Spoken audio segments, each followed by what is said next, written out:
Y el resto de nosotros vamos a orar para comenzar nuestro estudio y darle gracias a Dios. Señor, bendito seas por tu palabra. Te hemos adorado, Señor, hemos recordado quién eres, Padre, tu grandeza, tu poder, Señor, y bendice nuestras vidas, Padre. Déjanos estar atentos e ir, Señor, a tus pies, Padre, y escucharte. En el nombre precioso de Jesús, eres santo, eres bueno, eres justo. Tu palabra es nuestra máxima autoridad, Señor. Y creemos, Señor, en todo lo que tú nos dices, Padre, en el nombre de Jesús. Amén.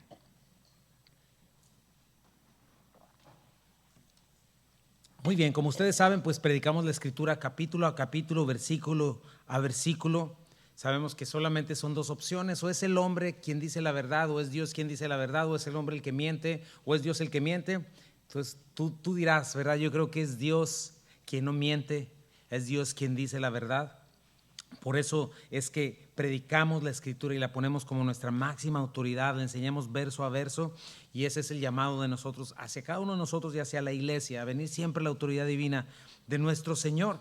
Y bueno, estando capítulo a capítulo, verso a verso, ya estamos de regreso a nuestro libro de Apocalipsis después de un mes. Estuvimos un mes en pausa, ¿verdad? Lo hemos platicado ya, es un libro muy mal interpretado, muy abandonado, porque Satanás está comprometido con adulterar, con torcer, con calumniar y desacreditar la autoridad bíblica. Creemos que Apocalipsis no se debe espiritualizar. Cuando se espiritualiza algo es cuando alguien dice, así dice, pero no significa lo que dice y quiso realmente decir otra cosa. ¿Y quién es el que decide eso? Una persona, y no debe ser así. Creemos en la interpretación literal de la Escritura, donde Dios la ha elegido para revelarnos la verdad, para revelarnos a Jesucristo. Y eso es Apocalipsis, mis hermanos, la revelación de Jesucristo en toda su gloria, su victoria, su coronación, su exaltación y el aplastamiento de Satanás, ¿verdad? Y este libro para eso está. Dice que es un libro de bienaventuranzas, a pesar de todo lo que hay ahí, que es tan fuerte en cuanto a los juicios. Dice Apocalipsis 1:3, bienaventurado el que lee, los que oyen las palabras de esta profecía y guardan las cosas en ella escritas, porque el tiempo está cerca. Imagínate, si estaba cerca hace aproximadamente 2000 años que Juan escribió, hoy está mucho más cerca. Escrita por Juan, el último de los 12 apóstoles, ¿verdad? Estaba exiliado en la isla de Patmos como prisionero político por predicar su fe, ¿verdad? En tiempos del del emperador Domiciano, perdón. Y bueno, fue escrita en un tiempo en que la iglesia estaba perseguida y necesitaba ánimo y esperanza. Fue escrito para amonestar a una iglesia que se estaba corrompiendo. Acuérdate, Juan comienza hablándole a 7 iglesias, amonestando a 5 de ellas. Y solamente, no es Juan, es Jesucristo literalmente dándole estos mensajes a las 7 iglesias. 5 de ellas corrompiéndose, una tibia, la otra muerta, las otras 2 corrompiéndose, una perseguida siendo fiel y la otra siendo fiel a la palabra. Estamos justamente en ese tiempo. Y Dios está dirigiendo esta carta, Apocalipsis, para nosotros también, para amonestarnos y darnos ánimo, para advertirnos, mis hermanos. Estamos en los últimos de los últimos tiempos y el Señor viene pronto. Y es una amonestación para no entregarnos a la apostasía, a dormir, a la tibieza, porque todo eso está a la orden del día. Hoy en día hay una gran diferencia entre el trigo y la cizaña, y hay una gran parte de la iglesia que está apostatando la fe. Y tenemos que estar vigilando para que cuando llegue nuestro Señor nos haya haciendo su voluntad, que nos encuentre apartados de este mundo torcido, fieles a su palabra, limpiándonos constantemente de inmundicia, amándonos y sirviéndonos unos a otros, proclamando el evangelio. Espero que Apocalipsis te esté dando un llamado a examinarte a ti mismo, a estar seguro de que estás en la fe, como dice la palabra, ¿verdad? La palabra, mis hermanos, repetidamente, Antiguo y Nuevo Testamento, está advirtiéndonos de un juicio venidero. Y en muchos de los casos se dejó de predicar esto, pero es importante entender esta realidad. El cristianismo no es una religión que promete darme mi mejor vida ahora. No es un plus que me ayuda a mejorar mi vida, mis hermanos. El cristianismo es el plan de redención de Dios de una humanidad caída que va corriendo a su fin y a su condenación. Eso es el evangelio, mis hermanos. No mi amuleto de la buena suerte, no mi genio de la lámpara donde le pido lo que yo quiera. No, es la oportunidad de Dios para darme salvación a mi problema más grande. ¿Cuál es ese problema? El juicio y la condenación que vienen por el pecado. Entender eso, mis hermanos, eso nos recuerda Apocalipsis. Somos seres eternos. ¿Y dónde pasaremos esa eternidad? Debe ser lo más importante. Es algo que ya tienes que tener resuelto, porque tarde o temprano tú y yo y cada persona vamos a estar delante de nuestro juez y nuestro creador. Y no sabemos ni el día ni la hora en que pasen dos cosas: o venga el Señor y nos llame a cuentas, ¿verdad? Hemos estado viendo jóvenes que están comiendo sus taquitos, en ese momento un aneurisma les da y ya fueron al Señor. No quieres estar viejo para morir, o joven, o lo que sea. El Señor puede llamarte a cuentas en cualquier momento. Y segundo, según lo que creemos y lo que vemos de la Escritura, el Señor viene por su iglesia en el arrebatamiento muy pronto y va a terminar el comienzo del fin. Porque sin temor a equivocarnos es lo que estamos viendo, hermanos.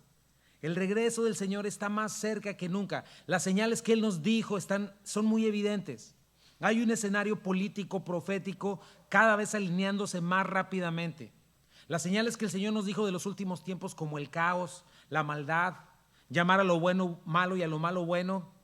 Todo este asunto de no solamente tolerar, sino celebrar e imponer la inmoralidad sexual y la abominación. No solamente en la escuela pública, en las mismas iglesias, en el nombre de una supuesta diversidad. Es el tema de nuestros días. La caída que estamos viendo con nuestros propios ojos de este hermoso país. Este juicio que Dios está trayendo a un país que le dio la espalda a su fundador, a su Señor. Estos líderes impíos que solamente estamos viendo cómo están destruyendo el país, creando crisis, creando más crisis, porque saben que ganan crisis y ganan control, ¿verdad? El nuevo orden mundial, este gobierno globalista que estamos viendo formarse delante de nuestros ojos, este nuevo movimiento de la adoración de la tierra, esta cultura ecologista, que ya es la nueva religión, que tiene sus dogmas ciegos de fe. Mis hermanos, acuérdate, eso ya no es ciencia, es política. Y es algo diabólico para arrebatar control y deshacerse de la humanidad para que solamente una pequeña élite lo disfrute, ¿verdad? Estamos viendo todo esto, es parte de los tiempos del fin, por eso lo menciono. Si no te has dado cuenta, por ejemplo, la gente que impulsa todas estas cosas ecologistas no cree una sola cosa de lo que dice. Ellos dicen que el mundo se va a inundar. ¿Y dónde crees que tienen sus mansiones? En la playa, en las islas, ¿verdad? Que ellos tienen. Se quejan de la emisión de dióxido de carbono. ¿Y sabes qué? En esta cumbre en Glasgow, Escocia, 400 jets privados volaron hacia allá. ¿Sabes qué significa eso? Un año entero de contaminación de autos de ese mismo Glasgow, Escocia, equivale a eso. Para borrar eso es mucho. Si les importara, no hubieran hecho eso.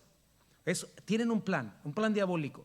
Y este plan está conformándose precisamente para estos últimos tiempos, ¿verdad? Estamos en los tiempos del fin. Esta pandemia, ¿verdad?, con la cual están entrenando a la gente para el momento en el que nadie pueda comprar ni vender a menos que no tenga esta marca. No estamos en ese momento, pero se está condicionando para ese momento. Se sigue trazando el camino para quitar el cash, detener a toda la gente en base de datos, controlar producciones de comida, todo tipo de cosas, ¿verdad? Y darlo solamente a aquellos que estén en la narrativa correcta. Hay guerras, rumores de guerras, lo que ves en noticias, lo que no ves en noticias. Todo lo que estás viendo hoy nunca se vio antes, ¿verdad? Y solo nos muestra esto: Jesucristo viene muy pronto. Y como cristianos deberíamos estar emocionados porque el Rey viene. Sabemos primeramente que hay algo que detiene a este hombre de maldad. Según lo que hemos visto en Apocalipsis, debe ser quitado del medio. ¿Qué es esto? Creemos que es la iglesia genuina. Muy pronto será raptada. Y el Señor junto con la iglesia va a quitar el poder restrictivo del Espíritu Santo. Ahorita hay algo que detiene, que no hace que se desboque toda la maldad. Las oraciones de los justos, el Espíritu Santo, la iglesia presente. Pero una vez que la iglesia genuina no esté, ¿verdad?, va a quedar una iglesia apóstata, va a quedar una iglesia tibia, mezclada y muerta con estas 5 iglesias representadas aquí. Falsa iglesia. Pero cuando la influencia de la iglesia de Cristo, la que ama su palabra, la fiel a su palabra, cuando las oraciones ya no estén, cuando la sal de la tierra ya no esté, el Señor va a entregar al mundo incrédulo a su maldad y a su corrupción hasta que quede lista para el juicio. Eso es lo que hemos estado viendo. Y en medio de esta terrible crisis, quizá cuando de pronto millones de personas desaparezcan, o crisis que ellos mismos creen porque ya saben, ¿verdad?, que eso les funciona, el mundo entero saben que lo pueden manipular a través de eso. El mundo va a estar clamando por un rey, ¿verdad? Ahorita lo que están haciendo, la crisis que viene, pon atención, porque la crisis que viene es el cambio climático. Dentro de poco no vamos a poder ni siquiera hablar de eso. Pero en medio de esta crisis, el mundo va a gritar por un líder político y ese va a ser el cue de Satanás. Y va a suceder que este líder diabólico, ofreciendo paz y seguridad, se va a levantar. Y 10 naciones le van a dar el control, va a tomar el liderazgo de este gobierno que se está desarrollando, que estamos viendo. Un tiempo después va a ser un tratado de paz con Israel y en ese momento comienza la cuenta regresiva. 7 años de historia humana culminando con la segunda venida de nuestro Señor. Ya lo vimos todo esto a través de Apocalipsis. Comienzan a abrirse los sellos, suenan las trompetas, se derraman las copas de juicio y el Señor viene en su segunda venida en toda su gloria. Y ahorita estamos en este paréntesis. Tengo que recordar esto porque estuvimos un mes fuera de Apocalipsis. En un paréntesis de estos capítulos 12 al 14 y nos están dando este resumen de cómo sucederá.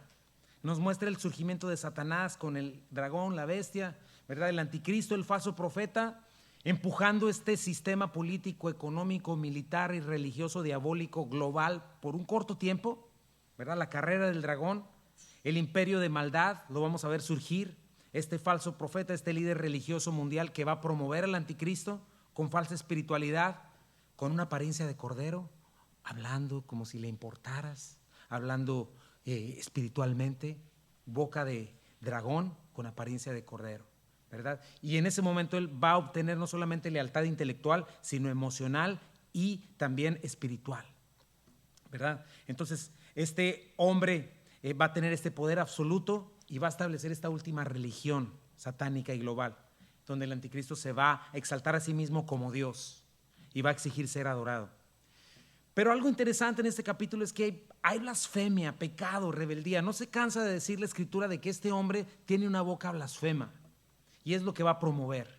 Dios no existe, impiedad, yo voy a vencerlo, yo soy lo máximo. Y después de toda esta rebeldía, destrucción, falsedad, corrupción, los capítulos 14, el capítulo 14 nos regresa a una esperanza de victoria, que es lo que vamos a estar viendo hoy.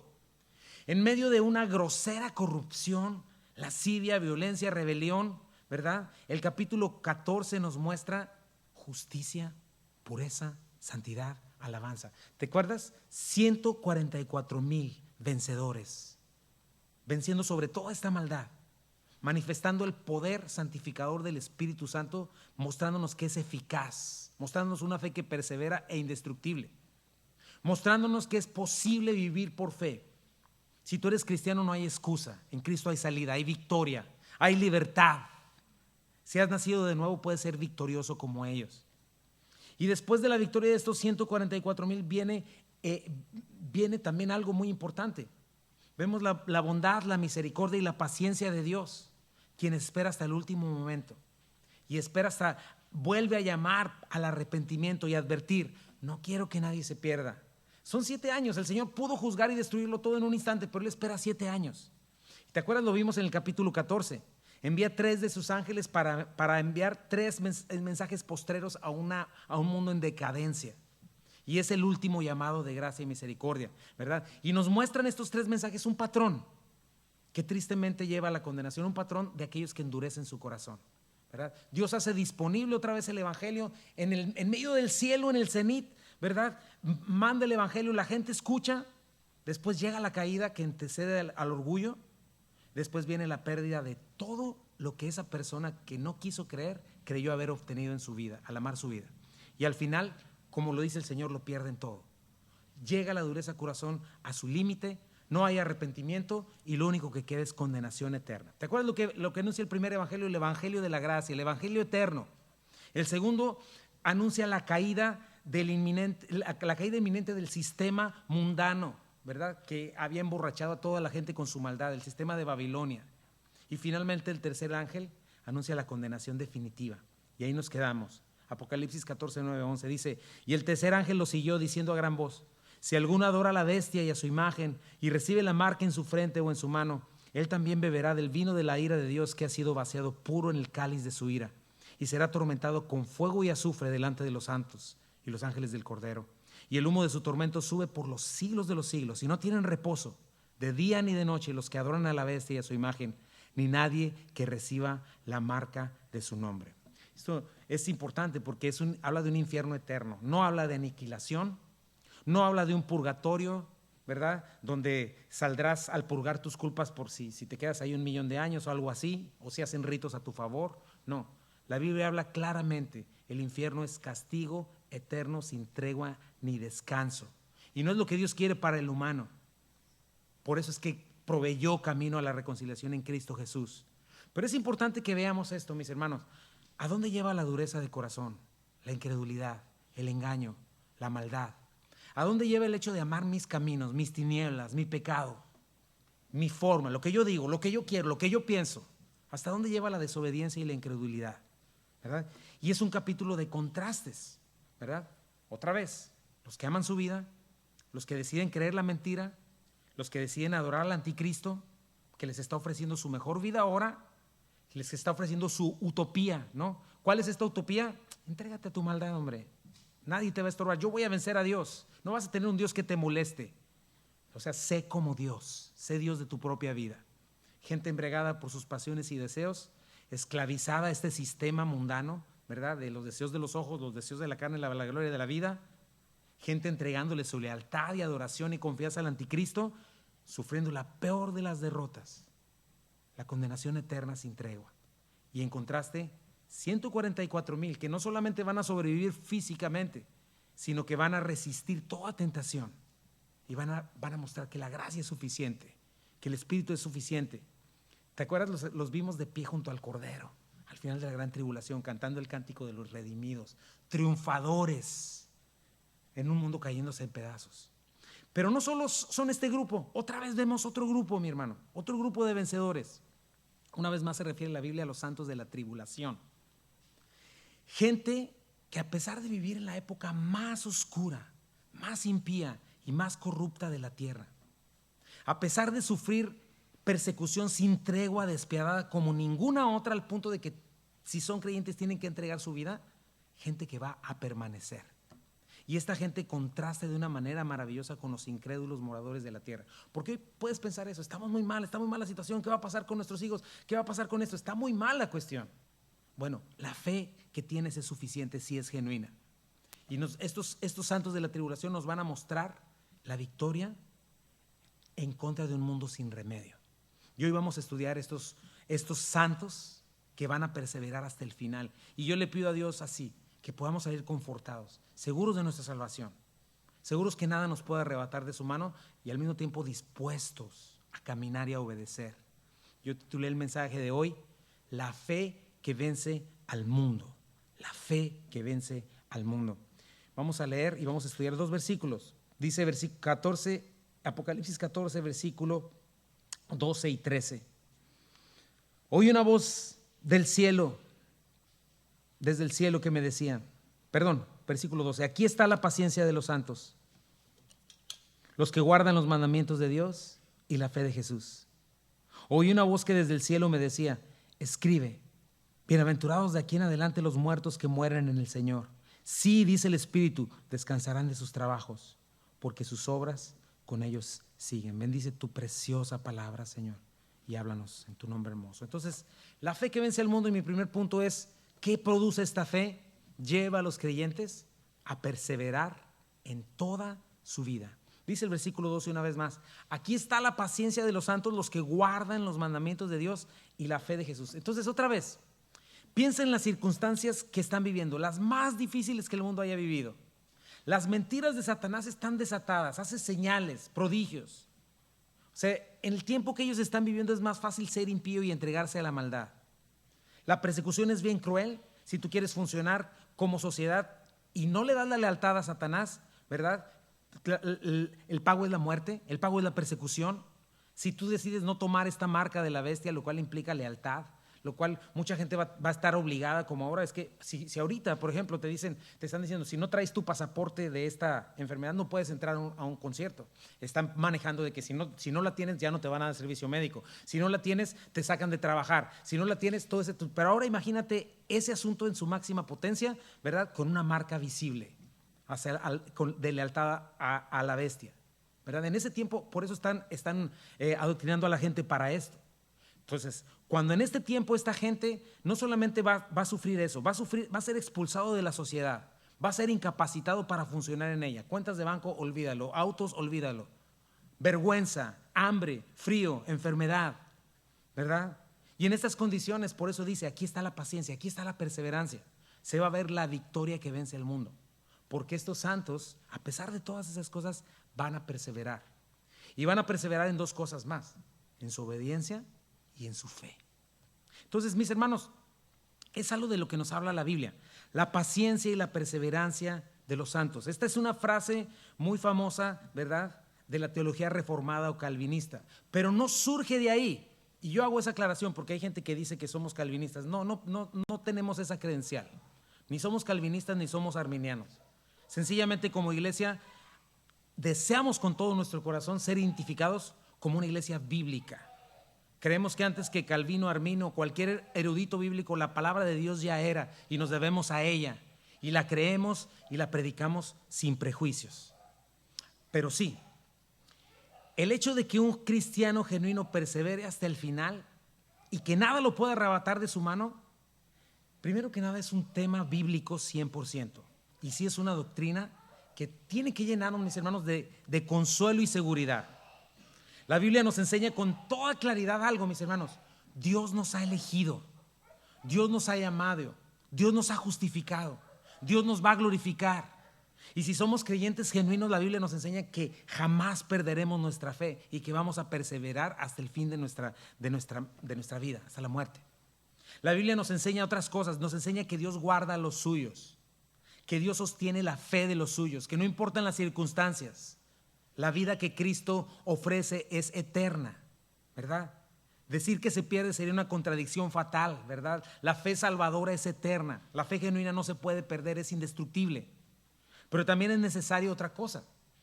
Debemos entender que la fe genuina no es estática, no es una fe muerta, no es información, no es una práctica religiosa, no son ritos místicos vacíos. La fe bíblica, mis hermanos, es dinámica. La fe genuina es poderosa para mover a la obediencia, a la confianza, a este punto, a la transformación. La fe genuina lleva a una persona a avanzar en la dirección que la fe genuina impulsa o señala. No importa si es contracorriente, no importa si hay que perder la vida. La fe genuina, mi hermano, no es un paso al vacío. La fe genuina no es adrenalina. La fe genuina no es optimismo. La fe genuina es convicción. Y es una certeza sostenida por las promesas de Dios. Entonces, ¿sabes lo que Dios ha prometido? Hay promesas negativas y positivas. La fe bíblica se sostiene en los propósitos de Dios. En otras palabras, ¿entiendes la voluntad de Dios? ¿Entiendes que Él tiene un plan y cuando Él decide algo lo cumple? Confías en eso y vives por eso. ¿Qué tan sumergido estás en los propósitos de Dios? O en los tuyos, porque tal vez tu vida solo se trata de ti y de tus planes. La fe bíblica se sostiene en los propósitos de Dios, no en los deseos humanos, no en codicia, no en una perspectiva caída, dañada por la egolatría, sino en el poder de Dios. Esa es otra cosa. La fe bíblica se sostiene en el poder de Dios. Para Él nada es imposible. La fe bíblica se sostiene en el carácter de Dios. Él no miente, Él no cambia. En su amor, en su misericordia, en su generosidad, en su santidad, en su justicia. Ninguna de esas cosas cambian de Dios. Entonces puedes confiar en quién es Dios, en lo que Él ha dicho, en sus propósitos. Por eso es bien importante, mi hermano, entender la fe bíblica, tener una fe sana, una fe madura, una fe que esté instruida por la verdad de la Escritura. Hoy en día se habla mucho de una fe falsa, chafa, que apela a mi codicia, que apela a que yo tengo suficiente fe para comprarme lo que me puedo comprar en un supermercado, para tener lo que un incrédulo desea. Pero acuérdate que eso es lo que Satanás va a estar ofreciendo, los deseos de los ojos, de la carne y la vanagloria de la vida. Por eso es tan importante, mis hermanos, conocer a nuestro Señor y tener una relación especialmente con Él a través de su palabra, porque ahí sí te sumerges en un mar de promesas, ahí puedes entender sus propósitos, ahí puedes comprender su poder, su creación, ahí puedes entender la mano poderosa de lo que cuando Él hace algo lo cumple, puedes conocer su carácter. Puedes entender cómo, como dice el Salmo, ¿verdad? Así como el oriente del poniente, así ha extendido su misericordia con los que le temen. Mira algunos textos, Isaías 45:17, en cuanto a la seguridad que tenemos en el Señor. Israel será salvo en Jehová con salvación eterna. No se avergonzarán ni se enfrentarán por todos los siglos, eternidad. Juan 5:24, de cierto les digo, el que oye mi palabra y cree al que me envió, tiene vida eterna y no vendrá condenación, mas ha pasado de muerte a vida. Juan 10:27, pon atención. Mis ovejas oyen mi voz y yo las conozco y me siguen. Les doy vida eterna y no perecerán. ¿Cuándo? Ni nadie las arrebatará de mi mano. Mi Padre que me las dio es mayor que todos y nadie las puede arrebatar de la mano de mi Padre. Romanos 8:28, sabemos que los que aman a Dios, todas las cosas les ayudan a bien. Esto es, a los que conforme a su propósito son llamados. Porque los que antes conoció también los predestinó para que fuesen hechos conforme a la imagen de su Hijo, para que Él sea el primogénito entre muchos hermanos. Y a los que predestinó también llamó, y a los que llamó justificó, y a los que justificó también glorificó. Todo está en tiempo pasado, algo que ya fue hecho en la soberanía de Dios. ¿Qué pues diremos a esto? Si Dios es por nosotros, ¿quién contra nosotros? El que no escatimó ni a su propio Hijo, sino que le entregó por todos nosotros, ¿cómo no nos dará también con Él todas las cosas? ¿Quién acusará a los escogidos de Dios? Dios es el que justifica. ¿Quién es el que condenará? Cristo es el que murió, el que resucitó, el que está a la diestra de Dios. Mira todas esas palabras. El que intercede por nosotros. ¿Quién nos separará del amor de Cristo? Ahí está, mi hermano. Esta es la doctrina de la perseverancia de los santos. Filipenses 1:6. Estoy persuadido de esto, que el que comenzó en vosotros la buena obra la perfeccionará hasta el día de Jesucristo. Judas 1:24. El último en cuanto a este tema. Y aquel que es poderoso para guardarlos sin caída y presentarlos sin mancha delante de su gloria con gran alegría, al único y sabio Dios nuestro Salvador, sea gloria y majestad, imperio y potencia ahora por todos los siglos. ¿Te das cuenta, mi hermano? Ni Satanás, ni todas las fuerzas del infierno, ni aun las condiciones más terribles podrían detener jamás o destruir una fe genuina. Por eso es muy importante entender esto, mi hermano. No tienes que perder de vista que la fe genuina es activa. Hay una enseñanza equivocada en pensar que, bueno, alguien que es salvo es eternamente salvo. ¿Cuándo es salvo? Pues cuando levantó la mano. Cuando se bautizó. Cuando hizo una profesión de fe. Sí estuvo sirviendo, ¿verdad? Pero no importa, se alejó, entonces sin importar lo que sea o cómo viva, siempre va a ser salvo. Cuidado con eso. La fe salvadora da evidencias de que tiene vida. La fe no es una fe muerta, es una fe transformadora que sustenta al creyente, que lo lleva a la justicia y a la santidad de la verdad. Si hay algo que la Biblia precisamente enseña es esto, mis hermanos, que la fe lleva a perseverar, a permanecer, a dar fruto, ¿verdad? ¿Te acuerdas las parábolas del sembrador? 3 de ellas no dan fruto porque no permanecen. El Señor dice claramente, el que persevere hasta el final, ese será salvo. O sea, su vida, sus decisiones, su estilo de vivir, su aguante, aún en medio de las condiciones más difíciles, va a manifestar que es genuina porque llega hasta el final, ¿verdad? Si Dios nos salva, sí, nosotros somos responsables de responder a esa fe perseverando, ¿verdad? Es lo que hace la fe. La fe nos capacita, nos hace deseosos de participar, de perseverar en el temor de Dios, en el amor de Dios. Nos hace obedientes, nos hace santos, nos enriquece, nos da todo recurso espiritual para sostenernos en cualquier circunstancia. La pregunta regresa, ¿qué hay de aquellos que presumen conocer y se alejaron? Mucho de eso escuchas. Dejaron de perseverar. La Biblia es muy clara al respecto, mi hermano. La fe no falló. Ellos realmente nunca creyeron en primera instancia. Aunque haya parecido que sí, aunque se hubieran involucrado, aunque hubieran conformado un pilar de alguna iglesia local, la fe genuina, según la Biblia, se comprueba con alguien que persevera de principio a fin. El creyente genuino nunca deja de creer, siempre va en crecimiento. 7 veces cae el justo, pero vuelve a levantarse, mientras que el impío queda postrado. Y Juan nos da esa respuesta. Estas personas salieron de nuestras iglesias, pero en realidad nunca fueron parte de nosotros, o sea, de la iglesia. De haber sido así, se habrían quedado con nosotros. Al irse, demostraron que no eran parte de nosotros. Entonces, es importante eso. Enseñar que la salvación se pierde no es algo bíblico, es equivocado y contradice la misma esencia del Dios que es fiel.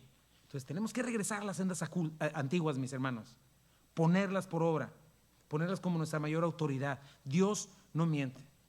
Esa es la primera parte que debes entender. La fe genuina es una fe que persevera y es indestructible y que lo manifiesta en una manera, en obediencia, en fe, en crecimiento. La segunda parte de este versículo complementa la realidad, ¿verdad? Los creyentes no solamente perseveran, sino que también dice aquí, versículo 12b, los que guardan los mandamientos de Dios y la fe de Jesús. Guardar es la palabra tereo, griega, que significa vigilar, poner el ojo sobre algo. Literalmente es la imagen de poner una línea o fortaleza militar custodiando algo, ¿verdad? Por eso se traduce como conservar, custodiar, retener. Pero imagínate a estos santos, estamos hablando de estos santos de la tribulación, especialmente en un tiempo donde no solamente eres avergonzado por levantarte por la verdad, sino literalmente expulsado de la sociedad, incapacitado para funcionar como miembro de la sociedad. No nada más eso, hay pena de muerte para todo el que confiese al Dios vivo y verdadero, para todo el que denuncie la mentira y la maldad. Hoy vivimos cerca de esos tiempos, ¿sabías? La persecución, como lo mencionamos cada vez, está a nivel de redes sociales, ¿verdad? Si alguien no ha llegado a ese punto aquí en Estados Unidos, en ciertos lugares, en lugares ya en Europa, en muchos lugares sí, y también aquí hasta cierto punto. Pero si va a llegar el momento en el que yo diga esto, que toda práctica sexual fuera del matrimonio es inmoral y es abominable delante de Dios. Lo mismo que el homosexualismo. Es una abominación delante de la justicia de Dios. Ya no se diga la disforia de género, donde el hombre ya no es hombre y la mujer ya no es mujer, donde los hombres tienen útero y menstruación y se pueden embarazar y las mujeres tienen aparato reproductivo masculino, que solo por mutilar mi cuerpo y usar la ropa del sexo opuesto ya cambió mi identidad y cambió mi biología, que la pedofilia ya no es un pecado, sino pobrecito, soy víctima de algo que no elegí, así siento, no me juzgues por querer abusar de tu niño, que denunciar la maldad, eso hoy va a llegar un momento en el que yo no voy a poder siquiera decirlo. Es más, no sé si ya hasta nos vayan a censurar en Facebook por hablar la verdad. Hoy en día, gente que pierde su trabajo, que no es aceptada por decir estas cosas. Hoy en día, familias que se dejan de hablar, literalmente. Hoy en día se está enseñando esto a tus hijos. Por favor, ten cuidado, por favor, ora por ellos, platica con ellos, escúchalos. Si empiezan con el rollo de que quieren ser veganos, cuidado. Si empiezan con esas cosas, pon atención a quiénes son su influencia. Pero fíjate que en ese tiempo el costo va a ser todavía más alto. Hambre, desnudez, peligro, crueldad. Tener que huir como fugitivo, pero se van a sostener firmes en la fe y van a obedecer los mandamientos de Dios. Y obedecer los mandamientos de Dios implica eso, denunciar la mentira. Lo estuvimos aprendiendo en las noches de discipulados, mis hermanos. ¿Qué requiere Dios de un creyente genuino, de una fe verdadera? La pericia de un soldado bien entrenado, la disciplina de un atleta de alto rendimiento, la perseverancia de un agricultor que trabaja a la luz del sol hasta ver fruto, el conocimiento de un arquitecto que sabe levantar edificios bien cimentados que no se caen a la primera de cambios. Entonces, la fe genuina no es vaga espiritualmente, es activa y es obediente, es poderosa. Y eso es lo que guardaron estas personas en este peor tiempo. Dice Juan 8:31, dijo entonces Jesús a los judíos que habían creído en él: si ustedes permanecen en mi palabra, serán verdaderamente mis discípulos. El que tiene mis mandamientos y los guarda, ese es el que me ama. ¿Pones atención? ¿Cómo manifiestas el amor a Dios? No, pues el domingo cuando canto y pongo mis ojos en blanco. No, el que tiene mis mandamientos y los guarda, este es el que me ama. Y el que me ama será amado por mi Padre, y yo le amaré y me manifestaré a él.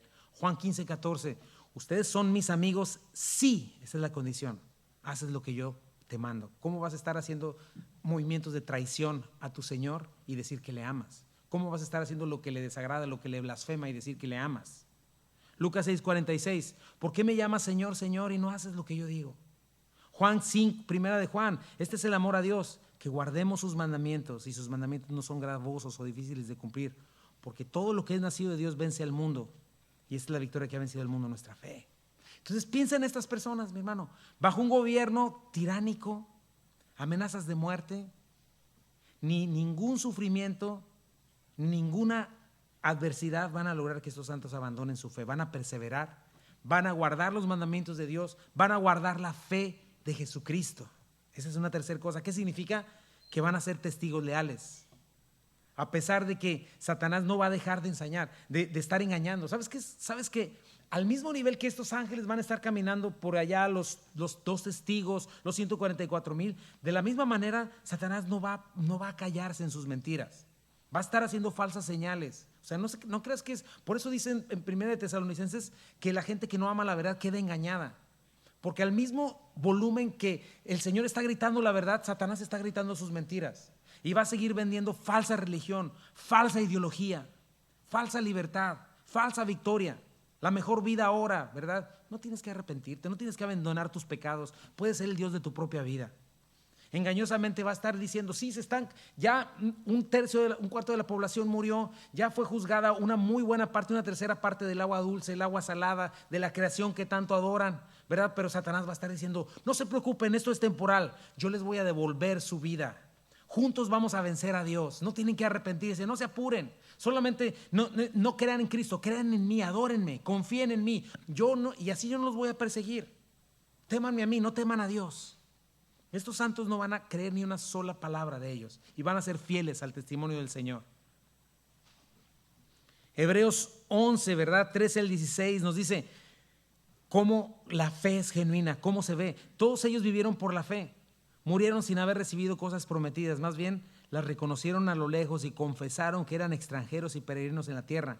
Al expresarse así claramente dieron a entender que andaban en busca de una patria. Si hubieran estado pensando en aquella patria de donde habían emigrado, habrían tenido oportunidad de regresar a ella. Antes bien anhelaban una patria mejor, es decir, la celestial. Por lo tanto, Dios no se avergonzó de ser llamado Dios, su Dios, y les preparó una ciudad. Eso es lo que ellos creen, es lo que tú y yo debemos creer. Hebreos 11 dice, hubo mujeres que por la resurrección recobraron a sus muertos, otros en cambio fueron muertos a golpes. Pues para alcanzar una mejor resurrección no aceptaron que los pusieran en libertad. Otros sufrieron la prueba de burlas y azotes e incluso de cadenas y cárceles. Fueron apedreados, aserrados por la mitad, asesinados a filo de espada. Anduvieron fugitivos de aquí para allá, cubiertos de pieles de oveja y de cabra, pasando necesidades, afligidos y maltratados. El mundo no merecía gente así. Anduvieron sin rumbo por desiertos y montañas, por cuevas y cavernas. Aunque todos obtuvieron un testimonio favorable mediante la fe, ninguno de ellos vio el cumplimiento de la promesa. Y estás hablando esto de santos antes de Jesucristo, que creyeron y confiaron. Esa es la fe genuina. Se sostuvieron viendo al invisible. Pero a diferencia de ellos, estos santos de la tribulación, a pesar de ver a Satanás en todo su reino, van a ver la victoria del Señor y lo van a ver aplastado. Y una pequeña parte de ese tiempo, la pequeña élite, van a estar viviendo su mejor vida ahora. Y los santos de la tribulación van a estar esperando en el Señor, perdiéndolo todo por Cristo, aparentemente. Porque estamos viendo lo que está por suceder, mi hermano. No queda más que 3 años y medio de historia de la tierra. Y todo lo que atesoraron, todo lo que amaron, como bien dijo el Señor, se les va a esfumar de las manos. Por lo mismo dice este texto, aquí está, aquí se ve, así se ve la perseverancia de los santos. Aquí se ve el resultado de esperar en el Señor, de la fe genuina. Hay un costo de negarte a ti mismo. Hay un costo de no correr en el mismo desenfreno que el mundo corre y en hacer una diferencia, pero hay una recompensa eterna. Y hay un castigo eterno, no lo olvides. Punto número 2. Esta fe genuina da una certeza eterna en la muerte. Dice el versículo 13. Oí una voz que desde el cielo me decía, escribe. Muy probablemente esa voz es la voz de Dios, ¿verdad? 12 veces ya se le ha dicho a Juan que escriba. Y mira lo que escribe. Bienaventurados de aquí en adelante los muertos que mueren en el Señor. Wow. ¿Sabes que esta es una declaración importantísima que debe llenarnos de esperanza? ¿Sabes qué es esperanza? Es la palabra elpis, que se refiere al gozo anticipado de algo que sin duda sucederá. Bienaventurado es la palabra makarios, que significa feliz, dichoso, afortunado, bendecido, bien librado, ¿verdad? Y esta, interesante, ¿verdad?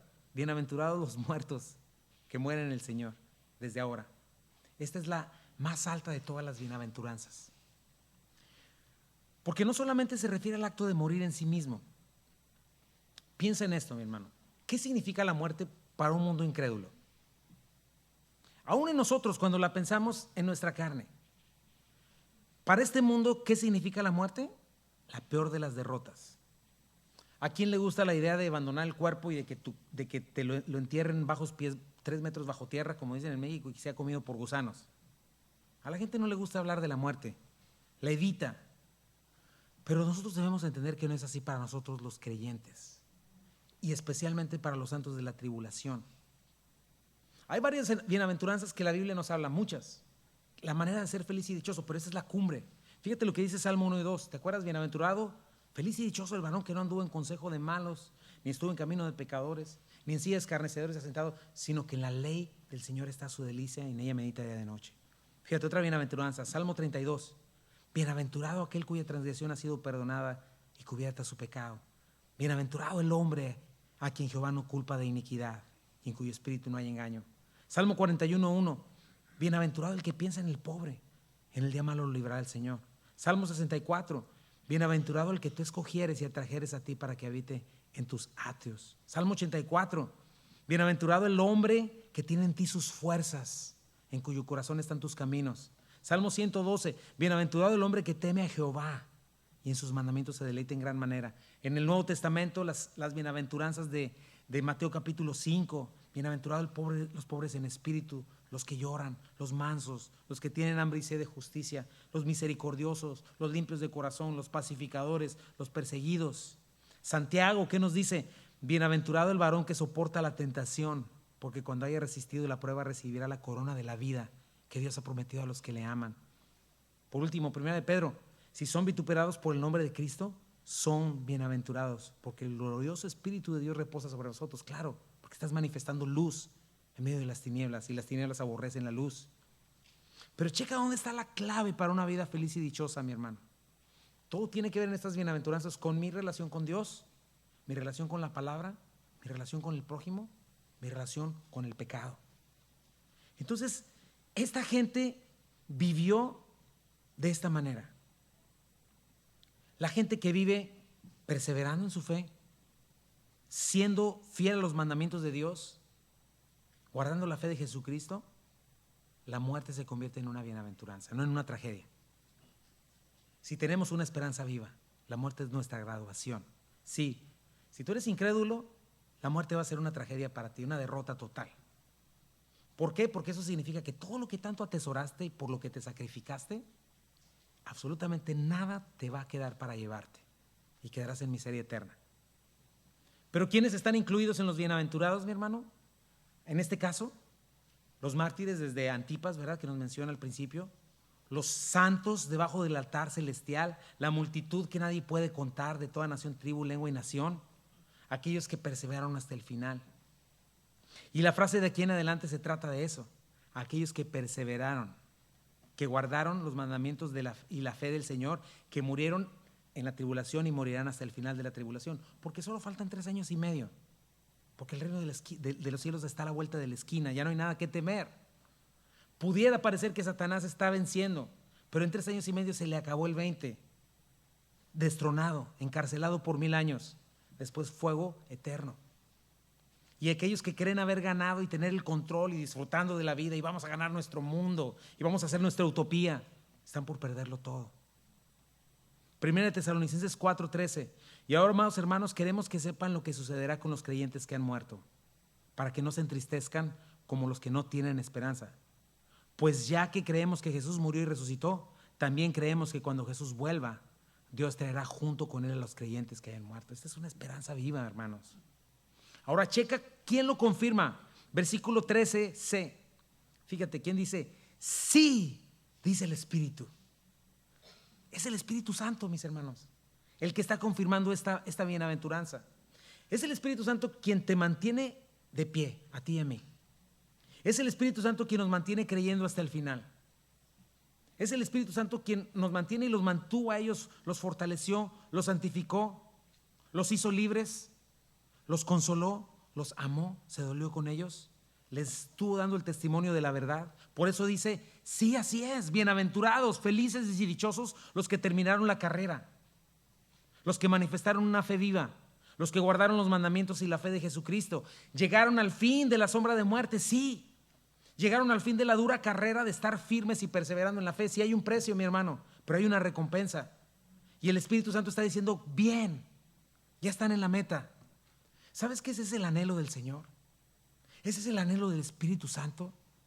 Gozarse en verte a ti y a mí, sabiendo que es difícil, pero obedeciendo a nuestro Señor, porque su anhelo es verte terminando en la meta bien. Dios no quiere que te pierdas. Dios no quiere verte sufriendo en el infierno, porque es una realidad. Dios se va a gozar en ver una obra santificadora completa en cada uno de nosotros. Eso es lo que desea el Espíritu Santo, es lo que desea Dios. Por eso dice sí. Fíjate el versículo 13.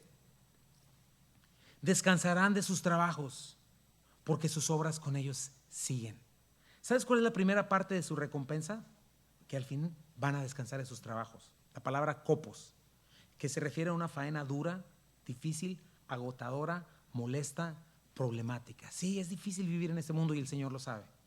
Es difícil marcar una diferencia, es difícil decir no, aunque los tibios te tachen de religioso o legalista. Pero no hay otro camino, mi hermano. Imagínate, esta gente ha sido traicionada por sus hijos, por sus padres, por sus cónyuges, por sus amigos, y están viendo su condición. Ellos están viendo la condición de esos que los traicionaron, su condenación, el tormento eterno que les espera. Ellos han estado tratando de sobrevivir al hambre, a las amenazas, excluidos de la sociedad, no pueden comprar ni vender, huyendo como fugitivos. Entonces su muerte es un descanso. Ahora, quiero aclarar aquí algo, mi hermano. La muerte de la que habla aquí no es la muerte ignorante del mundo, porque el mundo ignorante la concibe de esa manera. Sí, sufrió mucho, ya está descansando, ¿no? Así como que ya no existe, ya no siente, ya se le acabó el 20, game over. No, mi hermano, la muerte para el creyente es comenzar a vivir. Es una vida plena y eterna que Dios promete a los suyos. ¿Te acuerdas lo que le dijo el Señor a los primeros mártires de la tribulación? Apocalipsis 6:11. Entonces cada uno de ellos recibió ropas blancas. Se les dijo que esperaran un poco, más hasta que se completara el número de sus consiervos y hermanos que habían de sufrir el martirio como ellos. Dice el capítulo 7, versículo 9. Después de esto miré y apareció una multitud tomada de todas las naciones, tribus, pueblos y lenguas. Y era tan grande que nadie podía contarla. Estaban de pie delante del trono y del Cordero, vestidos de túnicas blancas, con ramas de palma en la mano. Gritaban a gran voz: la salvación viene de nuestro Dios, quien está sentado en el trono y del Cordero. Dice el versículo 11, todos los ángeles estaban de pie alrededor del trono, de los ancianos, los 4 seres vivientes. Se postraron rostro en tierra delante del trono y adoraron a Dios diciendo: amén. La alabanza, la gloria, la sabiduría, la acción de gracias, la honra, el poder, la fortaleza son de nuestro Dios por los siglos de los siglos. Amén. Versículo 14. Le preguntan a Juan y Juan responde: eso usted lo sabe, mi Señor. Él me dijo que ellos son los que están saliendo de la gran tribulación. Han lavado y blanqueado sus túnicas en la sangre del Cordero. Por eso están delante del trono de Dios y día y noche les sirven en su templo. Y el que esté sentado en el trono les dará refugio en su santuario. Versículo 16, ya no sufrirán hambre ni sed. No los abatirá el sol ni ningún calor abrasador, porque el Cordero que está en el trono los pastoreará y los guiará fuentes de agua viva. Y Dios les enjugará toda lágrima de sus ojos. Mis hermanos, esa es la muerte para nosotros. Descanso eterno de un mundo caído. Pero atiende algo, mi hermano, el cielo no se trata de un lugar etéreo, donde todos somos espíritus sin cuerpo tocando arpas en una nubecita bien aburridos por la eternidad. Así. No, mis hermanos. Piensa en esto. A mí me gusta la playa. Se ve padre, se ve bien bonita. Si me dijeras dónde descansar, me gusta descansar ahí. Pero mis ojos, mi cuerpo, mis sentidos están afectados por el pecado. Y muchas veces ni siquiera puedo disfrutar como quisiera una bendición así, sin problemas. O ya me dolió el estómago, ¿verdad? O se ve bien bonito y se me olvidaron los lentes, o no tengo con qué limpiarlos y ni puedo ver bien el amanecer ni el atardecer. El cielo no es eso, mi hermano. Imagínate el cielo en una realidad eternamente más real que la que tienes hoy, valga la redundancia. En el cielo vas a tener sentidos perfectos, emociones perfectas, cuerpos perfectos sin pecado. Todo lo bueno que puedes disfrutar lo vas a disfrutar al máximo, sin ninguna corrupción. Pero aparte, lo que disfrutas hoy, pero disfrutado a la enésima potencia y por la eternidad. Un mundo perfecto, hermoso, ¿verdad? Porque está muy bonito el mundo, pero de repente te metes a estos hermosos árboles de colores naranjas y te llenas de garrapatas. Pero en ese va a ser un mundo hermoso. O que dices, aire fresco y hay un virus mortal ahí y ya te pegó el bicho. Un lugar hermoso sin bestias salvajes. Un lugar hermoso sin temor a la muerte, sin desastres naturales. Comida que no engorda. Imagínate, mi hermano, que solo te gusta, que solo puedes disfrutar. Emociones indescriptibles de ver la gloria y la santidad de Dios por la eternidad, de conocerlo, de aprender por la eternidad. No sé qué sea lo que más te guste, pero yo me lo he imaginado así. En el cielo vas a poder hacer lo que más te gusta, obviamente santificado en el Señor, y lo vas a disfrutar por la eternidad. Servir al Señor por la eternidad sin cansancio, solamente lleno de satisfacción, gloria indescriptible, descanso, gozo indescriptible, sin ninguna dificultad, sin ninguna tristeza. Todo terminará. Y lo primero que llega como alivio es esto: descanso en Jesucristo cuando llega la hora de graduarnos. Pero de igual manera es un contraste para los malvados, mi hermano. Lo acabamos de leer al principio: los incrédulos, los desobedientes. Para ellos no va a haber descanso. Ahora piensa el lado contrario. Piensa en el peso de algo que, ay, cómo me preocupa esto: el dolor, la angustia, el castigo, la desesperación. Densas tinieblas, sin tregua y por la eternidad. Todo lo que te incomoda, todo lo que te es doloroso, todo lo que te desespera, ese sentido de vacío, esa falta de propósito, esa amargura, ese sentir de derrota y vergüenza, por toda la eternidad. Hermanos, el infierno es real, así como el cielo es real. Y Dios no quiere que vayamos ahí. ¿Por qué envió a su Hijo Jesucristo a morir al Calvario? ¿Por qué crees que no ha llegado el fin hasta ahora? ¿Por qué crees que seguimos predicando el Evangelio? ¿Por qué no dejamos de orar? ¿Por qué no hemos dejado de orar por los que no le conocen? Porque no queremos que la gente vaya allá, porque amamos al Señor. ¿Por qué queremos serle fieles? Y nos da la razón del descanso. Versículo 13 de: porque sus obras con ellos siguen. ¿Qué son estas obras? El servicio fiel a su Señor, el producto de su fe, esta perseverancia, esta confianza en la verdad. O sea que hay un registro. Siempre es por obras en este sentido, no para salvarnos, ¿verdad? Sabemos que la fe es la salvación es por fe, por gracia, por medio de la fe. Pero sin embargo, esta respuesta de servicio fiel los acompaña. El haber guardado, el haber atesorado, el haber amado los mandamientos de Dios, el haber honrado a Dios con su fe, con su amor, con su lealtad, a pesar de que les costó su vida, los sigue hasta el cielo. Y ahí van a ser recompensados. ¿Y sabes que la Biblia habla de recompensas, mis hermanos? Y son por pura gracia, porque Dios ni nos debería dar nada, no nos debe nada. Nosotros le debemos todo. Y todavía Dios va a recompensar a aquellos que le sirven fielmente, a aquellos que le honran. Fíjate, Hebreos 6:10 dice: pues Dios no es injusto, no olvidará con cuánto esfuerzo han trabajado para Él y cómo han demostrado su amor por Él sirviendo a otros creyentes como todavía lo hacen. Nuestro gran deseo es que sigan amando a los demás mientras tengan vida, para asegurarse de que lo que esperan se hará realidad. El creyente genuino comienza del principio y termina hasta el final. Colosenses 3: hagan lo que hagan, trabajen de buena gana como para el Señor y no como para nadie en este mundo. Y está hablando del trabajo en tu trabajo, en tu lugar de trabajo. Versículo 24: conscientes de que el Señor los recompensará con la herencia. Ustedes sirven a Cristo el Señor.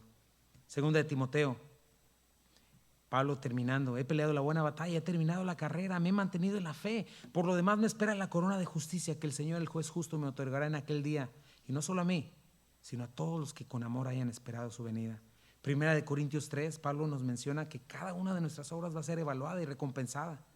Segunda de Corintios 5:10, porque es necesario que todos comparezcamos ante el tribunal de Cristo, para que cada uno reciba lo que le corresponda, según lo bueno o lo malo que haya hecho mientras vivió en el cuerpo. Mis hermanos, sabemos que somos salvos por fe, por la gracia, por medio de la fe. Pero también sabemos que Dios preparó buenas obras de antemano para que anduviésemos en ellas. Y es importante algo, mi hermano: nuestras decisiones de fe en obediencia o nuestras decisiones de incredulidad son las que manifiestan quiénes somos. Esas son las que manifiestan nuestra identidad. Pero más allá, ¿sabes qué manifiesta tu estilo de vida? Tu destino eterno. Y si tú decides vivir en respuesta, en obediencia y confianza, negándote a ti mismo, tomando tu cruz, siguiendo a Cristo, vas a ser bienaventurado aún en tu muerte. Descanso y recompensa que nadie te va a arrebatar.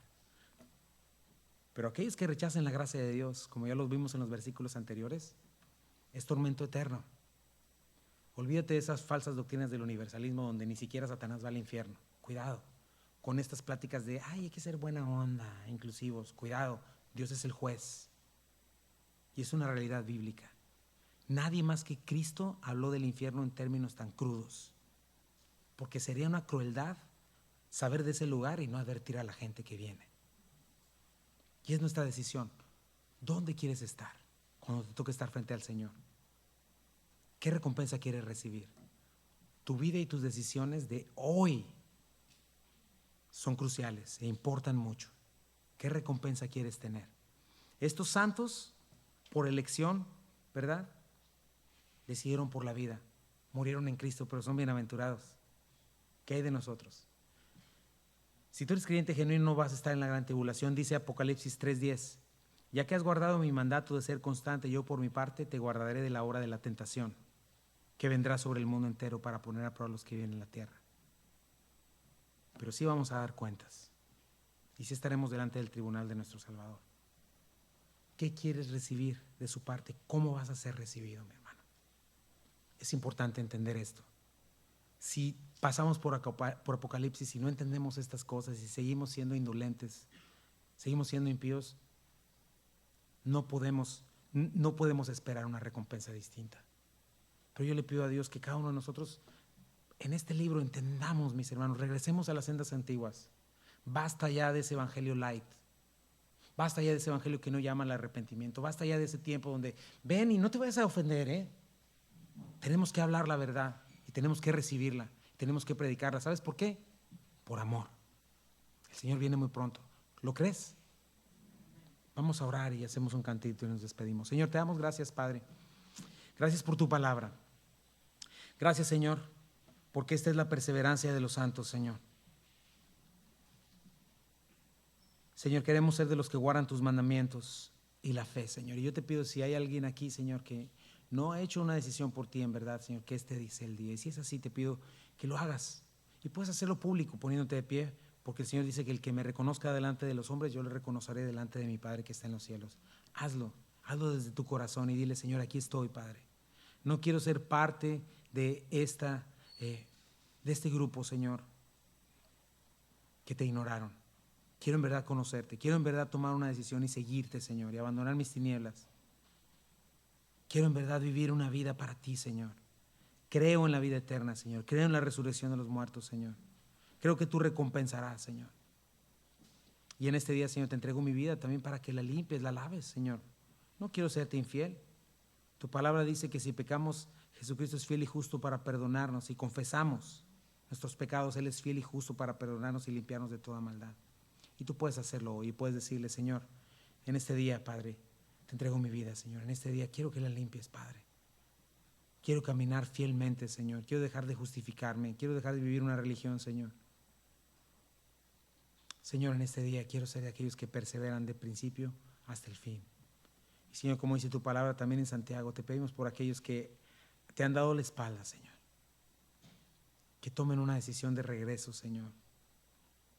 Y que puedan ser salvados, Señor, en verdad. Padre mío, gracias por tu palabra. Gracias por las promesas que nos das. Gracias, Señor, porque en ti en verdad tenemos estas promesas maravillosas de un descanso eterno, real, Señor. Dios mío, ayúdanos a no amar nuestras vidas y nuestros planes y lo que tenemos, Señor, al precio de perderlas cuando tú vengas, Señor. Te lo pedimos, Padre. En el nombre de Jesús. Hagamos un canto y nos despedimos. Gracias, mis hermanos.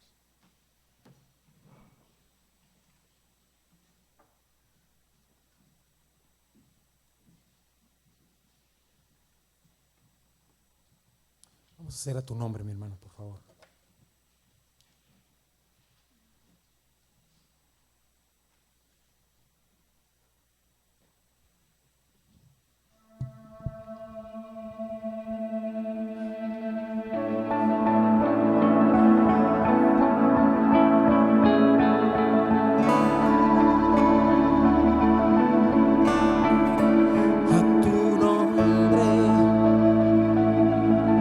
Los montes se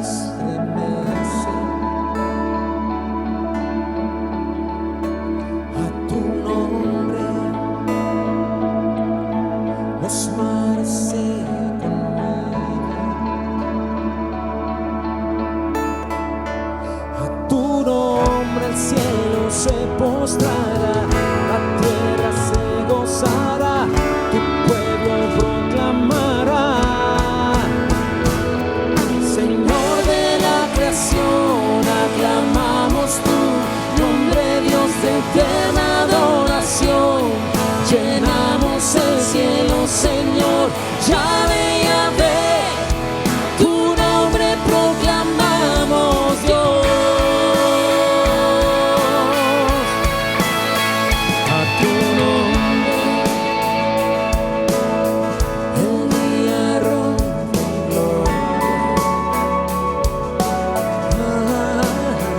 A tu nombre los cielos cuentan tu historia. A tu nombre el cielo se postrará, la tierra se gozará, tu pueblo proclamará. Señor de la creación, aclamamos tu nombre, Dios de eterna adoración. Llenamos el cielo, Señor, Yahvé, Yahvé, tu nombre proclamamos, Dios. Sí, mi hermano. No hay como nuestro Dios, te alabaremos. No hay como nuestro Dios, proclamaré, cantaré. No hay como nuestro Dios, te alabaremos. No hay como nuestro Dios, proclamaré, cantaré. No hay como nuestro Dios, te alabaremos. Jesús, tú eres Dios, cantaré.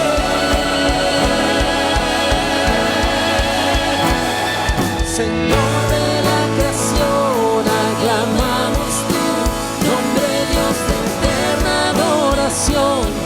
Llenamos el cielo, Señor, Yahvé, Yahvé, tu nombre proclamamos. Señor de la creación, aclamamos tu nombre, Dios de eterna adoración. Llenamos el cielo, Señor, Yahvé, Yahvé, tu nombre proclamamos, Dios.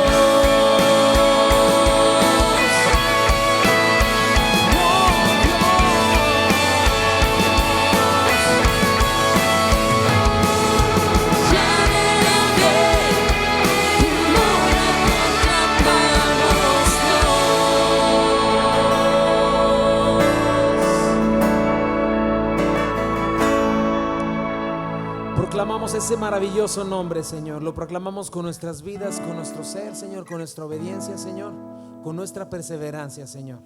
Esa es nuestra fe, Padre. Y la presentamos delante de ti, Señor, porque sin fe es imposible agradarte. Dios, bendice tu iglesia, Señor. Bendice a cada una de estas familias representadas. Que tu rostro resplandezca en nosotros. Que podamos ver esta victoria, Señor. Y podamos ser, Señor, tus hijos fieles, Padre. Y que nuestras obras nos acompañen en el momento en que nos llames, Señor, a cuentas. Gracias por tu bondad. Llévanos con bien en el nombre de Jesús. Amén. Dios te bendiga, mi hermano.